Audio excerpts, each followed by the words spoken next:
347장 찬송입니다.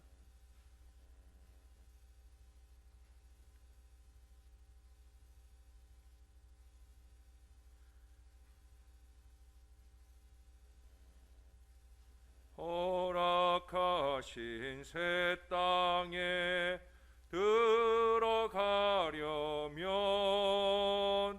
마음의 준비 다하여 힘써 일하세. 여호수아 본받아 앞으로 가세. 우리 거할 초소는 주님 품일세.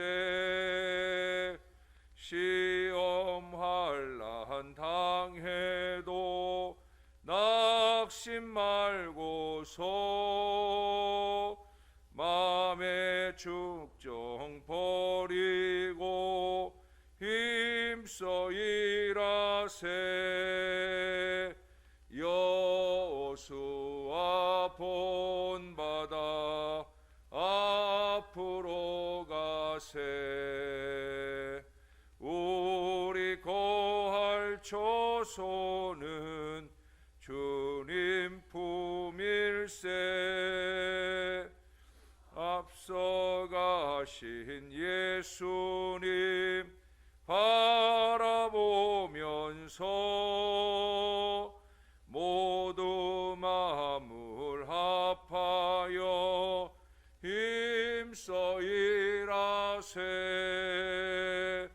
여호수아 본받아 앞으로 가세.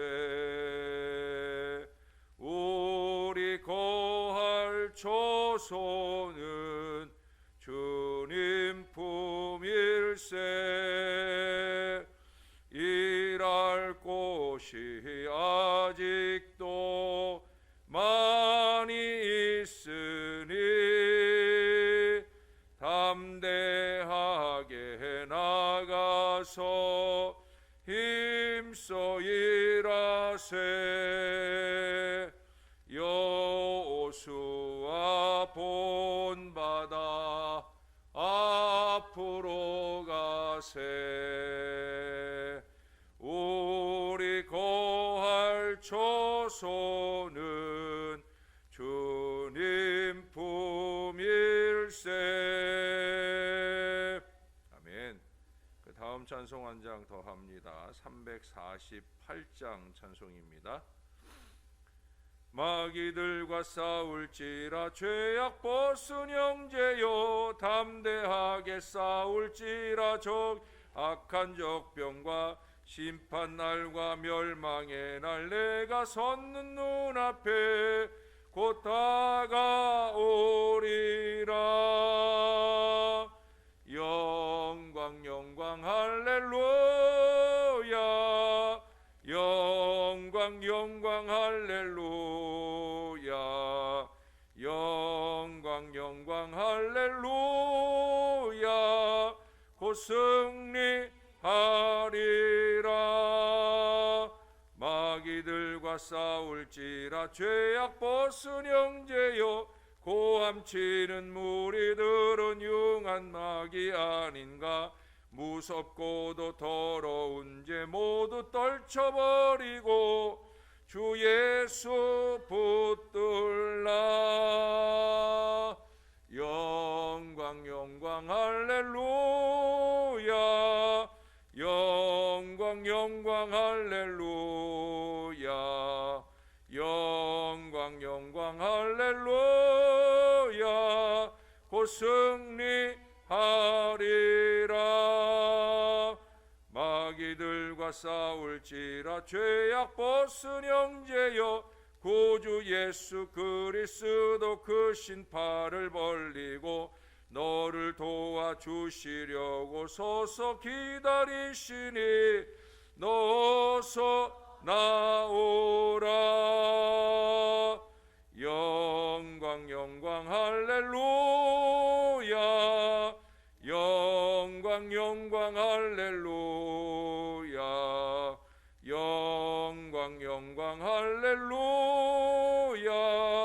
곧 승리하리라. 영광 영광 영광 영광 할렐루야. 영광 영광 할렐루야. 영광 영광 할렐루야. 곧 승리하리라. 아멘. 기도하겠습니다. 영광의 주님, 주님이 큰 영광과 능력 가운데 우리에게 다시 오실 날이 곧 다가옵니다. 우리가 살아생전에 주님 오심을 맞이할 수도 있습니다. 그 때와 그 시를 알 수 없기에 우리가 더욱더 정신을 바짝 차리고 믿음과 신앙을 지키는 중에 주의 오심을 기다릴 수 있어야 할 것입니다. 하나님, 늘 깨어 있도록, 늘 신령하게 살도록 우리를 붙들어 주시려고 이 새벽에도 부르셨사오니 주님을 온전히 바라보는 시간 되게 하시고 은혜로 새 아침을 맞이하게 하시며 아침 햇살 같은 이 하루의 일정을 잘 살아낼 복된 출발이 되게 하여 주시옵소서. 감사드립니다. 예수님 이름으로 기도합니다. 아멘. 오늘도 마태복음 24장 이제 오늘 마지막 부분을 보겠습니다. 32절부터 마지막 51절까지 말씀입니다. 무화과 나무의 비유를 배우라. 그 가지가 연하여지고 잎사귀를 내면 여름이 가까운 줄을 아나니 이와 같이 너희도 이 모든 일을 보거든 인자가 가까이 곧 문 앞에 이른 줄 알라. 내가 진실로 너희에게 말하노니 이 세대가 지나가기 전에 이 일이 다 일어나리라. 천지는 없어질지언정 내 말은 없어지지 아니하리라. 그러나 그 날과 그 때는 아무도 모르나니 하늘의 천사들도 아들도 모르고 오직 아버지만 아시느니라. 노아의 때와 같이 인자의 임함도 그러하리라. 홍수전에 노아가 방주에 들어가던 날까지 사람들이 먹고 마시고 장가들고 시집가고 있으면서 홍수가 나서 그들을 다 멸하기까지 깨닫지 못하였으니 인자의 임함도 이와 같으리라. 그때 두 사람이 밭에 있음에 한 사람은 데려가고 한 사람은 버려둠을 당할 것이요 두 여자가 맷돌질을 하고 있음에 한 사람은 데려가고 한 사람은 버려둠을 당할 것이니라. 그러므로 깨어 있으라. 어느 날에 너희 주가 임할는지 너희가 알지 못함이니라. 너희도 아는 바니 만일 집주인이 도둑이 어느 시각에 올 줄을 알았더라면 깨어 있어 그 집을 뚫지 못하게 하였으리라. 이러므로 너희도 준비하고 있으라. 생각하지 않은 때에 인자가 오리라. 충성되고 지혜 있는 종이 되어 주인에게 그 집 사람들을 맡아 때를 따라 양식을 나눠줄 자가 누구냐. 주인이 올 때 그 종이 이렇게 하는 것을 보면 그 종이 복이 있으리로다. 내가 진실로 너희에게 이르노니 주인이 그의 모든 소유를 그에게 맡기리라. 만일 그 악한 종이 마음에 생각하기를 주인이 더디 오리라 하여 동료들을 때리며 술 친구들과 더불어 먹고 마시게 되면 생각하지 않은 날 알지 못하는 시각에 그 종의 주인이 이르러 엄히 때리고 외식하는 자가 받는 벌에 처하리니 거기서 슬피 울며 이를 갈리라. 아멘. 어떤 목사님이 농담으로 이런 말씀을 하셨어요. 그 목사님은 아마도 새벽 예배 시간에 예수님이 오실 가능성이 많다는 거예요. 저와 여러분 같이 이렇게 부지런한 성도들이 새벽에 정성스럽게 기도하고 있는 그 시간에 주님이 오실 거라는 거예요. 그러면 게으름뱅이 성도들은 이불 속에서 주님을 맞이할 거라는 거죠. 주님이 오시면 미처 옷을 입을 시간도 없이 팬티바람이나 잠옷바람으로 어쩌면 그 이상 야한 모습으로 들리움을 받을 것이니 얼마나 창피한 일이겠느냐. 그것도 겨울이라면 얼마나 추운 가운데 들림을 받겠느냐. 그나마도 들림을 받는 것만도 다행이다. 이런 정도로 강조하고 말씀하셨어요. 예수님은 갑작스럽게 오신다는 거죠. 노아 시대의 사람들은 홍수가 나서 저희들이 다 물속에 잠겨 들어가면서도 이 얼마나 멍청했는지 그것이 자기들을 심판하는 하나님의 형벌이라고 하는 것을 몰랐어요. 죽기까지도 몰랐을 거예요. 물이 차올라 숨이 꼴딱꼴딱 넘어갈 때에야 비로소 그렇게 귀가 아프도록 들었던 노아의 말이 사실이라는 것을 깨닫게 되고 방주를 바라보았지만 이미 방주의 문은 닫히고 저 물 위에 둥둥 떠가는 것을 바라보며 그렇게 죽음을 맞이했어야 됐었다라고 우리 예수님이 말씀하셔요. 여기 42절에 보시면 그러므로 깨어 있으라 어느 날에 너희 주가 임할는지 너희가 알지 못함이니라. 44절에도 보시면 이러므로 너희도 준비하고 있으라 생각하지 않은 때에 인자가 오리라. 50절에도 보시면 생각하지 않은 날 알지 못하는 시각에 그 종의 주인이 이르러. 예수님은 거듭해서 하시는 말씀이 사람들이 생각하지 않은 때 갑작스럽게 오신다는 거예요. 오늘 이 시간일 수도 있고요, 또 내일일 수도 있어요. 예수님의 신실한 자녀들에게는 그 시기를 가리키는 아마 징조를 알려주시기는 하겠지만 평소에 하나님과 깊은 영적 교제가 없이 그저 형식적인 신앙생활로 겨우 생명이 붙어있는 사람에게는 정말로 미처 옷을 입기도 전에 팬티바람으로 주님을 맞게 되는 그런 일이 생길지도 모른다는 거예요. 그러나 예수님의 재림을 이야기할 때 중요한 건 뭐예요? 예수님이 언제 어디에 어떻게 오실까 하는 게 아니라 예수님이 재림하시는 그 순간까지 우리는 어떤 모습으로 살아야 하느냐 하는 거예요. 44절에서도 예수님께서 준비하고 있으라 하시는데 이에 대하여 베드로 사도가 그의 편지 베드로후서 3장 10절 이하에 정답을 잘 제시해 주고 있어요. 물질이 뜨거운 불에 풀어지고 땅과 그 중에 있는 모든 일이 드러나리로다. 이 모든 것이 이렇게 풀어지리니 너희가 어떤 사람이 되어야 마땅하뇨. 거룩한 행실과 경건함으로 하나님의 날이 임하기를 바라보고 간절히 사모하라. 전에 어떤 사람들은 예수님이 재림하니 우리가 빨리 기도원으로 들어가자, 흰옷을 입고 공중 들림을 예비하자 하고 그 깊은 산속에서 주님을 깨끗하게 맞이할 거라고 날마다 하얀색 옷을 입고 그렇게 집단 생활을 한다고 난리를 떨던 때가 있었습니다. 그런데 재림의 준비는 그런 호들갑을 떨라는 말이 아니에요. 베드로가 뭐라고 가르쳐 줬어요? 거룩한 행실과 경건함으로 사는 것이다. 지난 토요일에 이미 한 번 말씀을 드렸지만 우리 주님의 재림을 대비한다 하는 것은 어떤 특별한 일이 아니라는 거예요. 거룩한 행실과 경건함으로 사는 거다. 그게 그냥 일상의 삶이 되어야 되는 거예요. 뭐 사순절이라고 해서 특별히 뭐 경건을 노력하고 뭐 이게 아니라 늘 일상이 되어야 된다는 거예요. 거룩한 행실이라는 게 뭐겠습니까? 거룩한 행실, 가장 가치 있는 일에 목숨을 거는 거예요. 신앙에서 가장 가치 있는 일이 무엇이겠습니까? 바로 복음 전파하는 일이, 예수님을 증거하는 것, 예수님의 십자가를 증거하는 것, 그게 가장 가치 있는 일이에요. 여러분, 우리가 사소한 것에 목숨을 건다라는 재미있는 제목의 책도 있는데 정말 그런 것 같아요.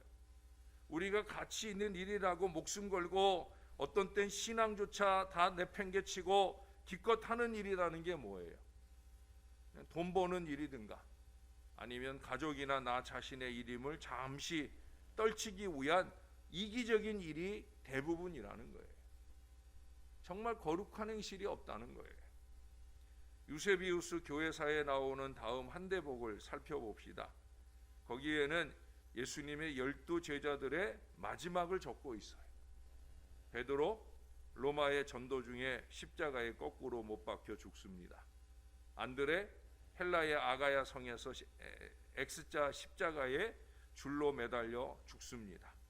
야고보 예루살렘에서 헤롯에게 목베어 죽임을 당합니다.